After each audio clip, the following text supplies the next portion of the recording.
यहाँ पर वृद्धाश्रम में आए हैं। आपका यहाँ आना न हमें अच्छा लगता, न सरकार को अच्छा लगता, न किसी को अच्छा लगता, क्योंकि अगर हमारी संतानें हैं तो हमें वृद्धाश्रम में अगर हम हैं तो उन संतानों पर लानत है। लेकिन आपको ये सौभाग्य भी है, क्योंकि हर घटना के दो रूप होते हैं। अगर आपने किसी को पैदा किया, आपने जमीन जायदाद बनाई, आपने प्रॉपर्टी बनाई, समृद्धि बनाई, सब कुछ बना करके अगर छोड़ करके आप आ गए यहाँ पर और अपने जीवन जीते रहते रहते अगर आपने सब कुछ छोड़ दिया, तो ये छोड़ने का ये जो जिद है, ये जो हिम्मत है, ये जो जज्बा है, ये भी सभी के अंदर नहीं होता, ये आपके अंदर है। इसलिए आप जीते जी, आप संत हैं, आप महात्मा हैं, आप ही ऋषि हैं, आप ही महापुरुष हैं। क्योंकि अगर संत घर छोड़ करके हिमालय में साधना करने के लिए जाता है तो वो सब कुछ रहते हुए छोड़ के साधना करने के लिए जाता है, इसलिए उसे संत कहते हैं। आप भी सब कुछ रहते हुए छोड़ करके यहाँ के रहते हैं, ये हिम्मत आपने पैदा की है, तो आप भी संत हैं। आप अपने को संत समझिए,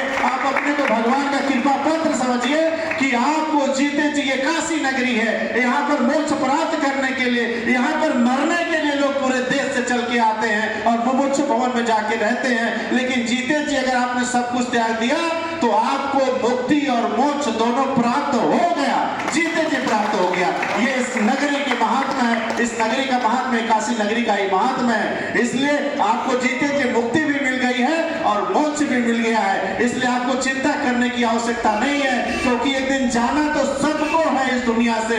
आपको भी जाना, हमें भी जाना है, जो यहाँ आपको छोड़े हैं उन्हें भी जाना है, जो आपके साथ है उन्हें भी जाना है।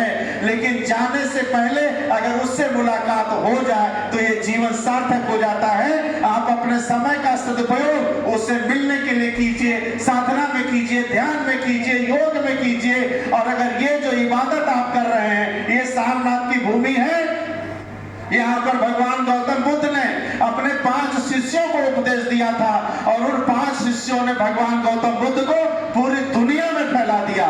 इस भूमि का महात्मा, इस भूमि में इतनी ताकत है। और यहाँ पर रह करके आप जैसे देवी देवता जो साधना कर रहे हैं यहाँ पर, जिस भूमि पर जिन्होंने ये जगह उपलब्ध कराई है, जिसका ये भवन है, वो लोग कितने भाग्यशाली, उन्हें कितना